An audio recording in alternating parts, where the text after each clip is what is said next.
Thank you, Madam Chair. I wanted to ask Dr. Anderson, where he's over here. Dr. Anderson, single-source brand name drugs that lack generic competition represent one of the largest categories of drug spending growth in the Medicare Part D program. For example, in 2017, single-source brand name drugs accounted for almost three-quarters of total Part D spending, and these drugs are not only highly expensive, they also lack competition that helps drive down costs.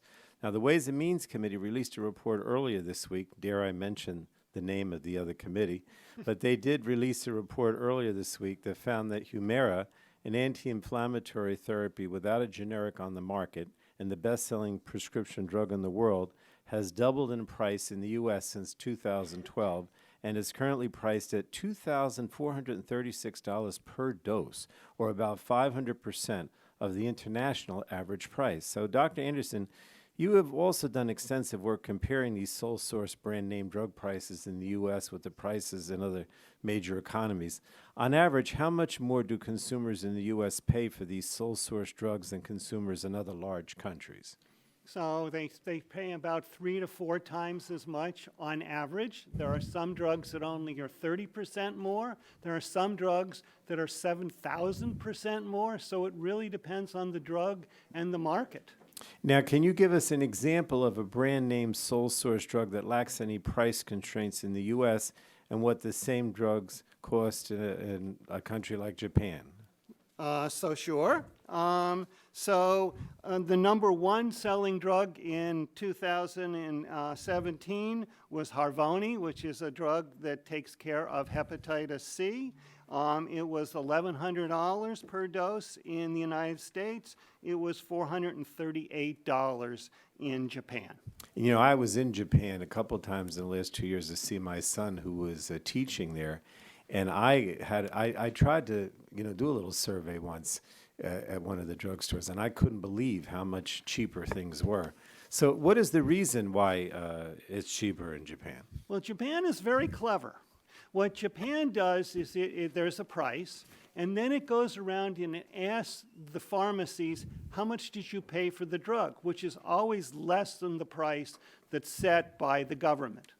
And so then they find it, they bought it for 20% less or 10% less. And so then they say, oh, we're going to set the price next year at that much lower price. So every year in Japan, the price goes down after the launch. And every year in the United States, the price keeps going up. As your example with Humira says, the price doubles. In the United States, you can double the price. In Japan, you have to lower the price in order to sell your drug.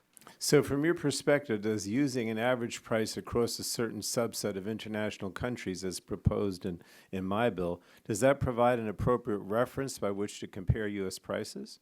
Well, absolutely. I mean, I don't see any reason why we in the United States, which are funding most of the research and development, should be paying 3 to 4 times what other countries are paying for exactly that same drug. Well, H.R. 3 contemplates a use of, and I quote, average international market price, or AIM price, to serve as a negotiation boundary for the Secretary.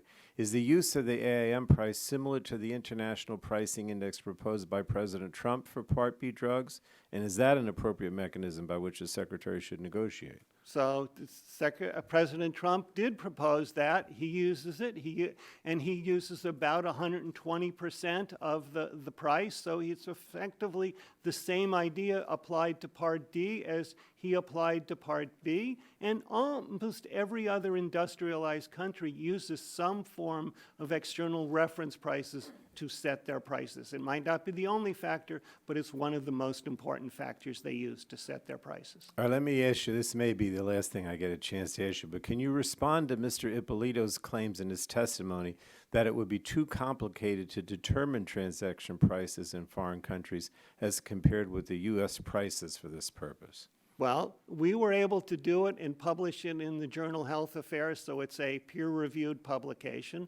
We worked with the Ways and Means Committee to help them understand it. They were able to do it. Every single country that uses external reference prices is able to do it. I really do hope the United States is smart as these other countries and as smart as I am. All right. Of course, you mentioned Ways and Means too. I hesitate to mention the committee, but, you know, that's my problem, not Well, yours. I think this is the sound of a very confident person. Thank you. To say Thank you, that. Madam Yeah, Chair. Thank you.